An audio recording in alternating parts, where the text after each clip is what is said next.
అందరికీ నమస్కారం. మధుస్ కిచెన్కి స్వాగతం. చూస్తున్నారు కదా, మీ ముందున్న ఎంతో టేస్టీగా ఉండే చాక్లెట్ కప్ కేక్స్, అందులోనూ చాక్లెట్ ఫిల్లింగ్తో మరింత టేస్టీగా ఉంటాయి. అది కూడా వితౌట్ ఓవెన్, మనం ఇంట్లో స్టవ్ పైన చేసేసుకోవచ్చు. చూస్తున్నారు కదా ఎంత సాఫ్ట్గా ఉన్నాయి. అట్లానే మనం తింటుంటే కూడా ఎంతో రుచిగా ఉంటాయి అన్నమాట. ఇట్లా పెంచుతుంటే కూడా చూడండి, లోపల మనం ఫిల్ చేసినటువంటి ఆ చాక్లెట్ మెల్ట్ అయ్యి ఎంత బాగుంటుందో. దీనికోసం 1 కప్పు మైదా తీసుకుంటే అందులోకి సగం కప్పు కోకో పౌడర్, సగం కప్పు షుగర్ పౌడర్ వేసి, 1/2 spoon baking powder, 1/2 spoon baking soda వేసి ఒకసారి బాగా కలిపేసేయాలి.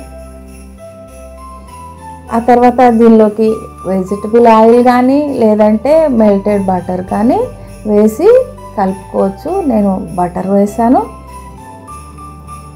దీనిలో కొద్దిగా పాలు పోసుకుంటూ మనం ఈ మిశ్రమాన్ని మంచిగా కలుపుకోవాలి.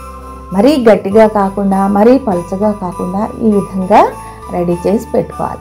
ఇప్పుడు మనం దేనిలో అయితే బేక్ చేద్దాం అనుకుంటున్నామో అవి రెడీ పెట్టుకొని దానిలో సగం వరకు మాత్రమే ఈ బ్యాటర్ని వేసి, ఆ తర్వాత దీనిలోకి డార్క్ చాక్లెట్ బ్రిక్స్ ఉంటే వాటిని మధ్యలో పెట్టి, ఆ తర్వాత దీనిపైన మరొకసారి మనం రెడీ చేసి పెట్టుకున్న ఈ బ్యాటర్ కూడా పైన ఇట్లా కవర్ అయ్యేలాగా వేసి ఫిల్ చేయాలన్నమాట.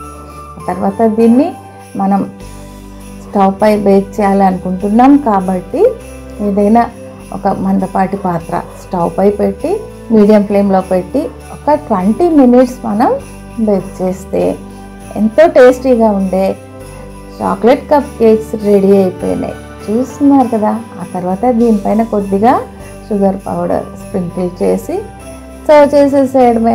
చాలా ఈజీగా అయిపోయింది. మీరు కూడా ట్రై చేసి చూడండి.